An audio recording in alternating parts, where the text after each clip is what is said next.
raising our girls, Denalyn and I have learned that there are many things we can do for them. We can tie their shoes so they don't trip and fall. We can make sure they have warm clothes and full tummies. We can even help them tackle some of the mysteries of higher math. But there are some things that we as parents simply cannot do, no matter how much we may want to or how hard we may try. Here's what parents cannot do. Eliminate all scrapes and bruises. Banish every bully, bad-tempered teacher or cranky friend. Guarantee a level playing field or a fair shake. We'd like our children to be treated nicely, honestly, gently, and respectfully. But we know better. We know what awaits them. Feelings get hurt. Hearts get broken. Tears flow. Friends go. However much we'd like to spare our children the struggles of life, we can't. But we can do this. We can teach them to pray. We can teach them to talk to God about everything, anything, anytime, and all the time. We can't promise an easy life, but we can equip them to face life. We can't be with them always, but God can. So, let's teach our children to pray. Children have a great capacity for faith. They enter the world soft-hearted, open-minded, and wide-eyed, all prerequisites for a prayerful heart. Childhood is the best window for learning prayer.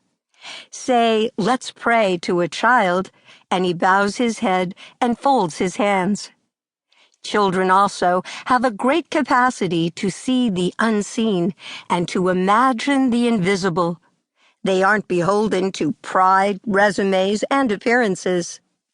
Prayer and act for the humble fits the little child. Let's teach our children to forgive and receive forgiveness. The earlier a child can learn to both give and receive forgiveness, the more he will live a forgiven life. The prayerless child doesn't know what to do with mistakes. Prayer teaches our children to say, "I'm sorry," to God. Heaven knows they'll need this ability as adults.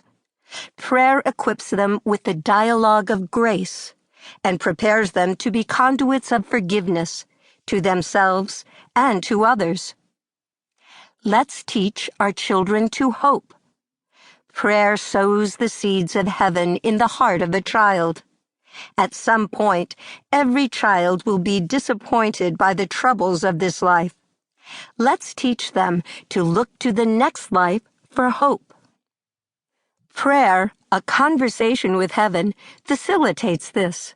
The earlier our children learn that heaven is real, that it's our hometown and a wonderful place God has made for us, the less earthbound they will live, filling their lives with great purpose and a godly perspective. Let's teach our children that God cares. Most of all, prayer teaches our children the greatest of truths. God listens to us. He cares enough to incline his ear in our direction. He wants to know what we think. He even considers our opinion. Teach your children to pray.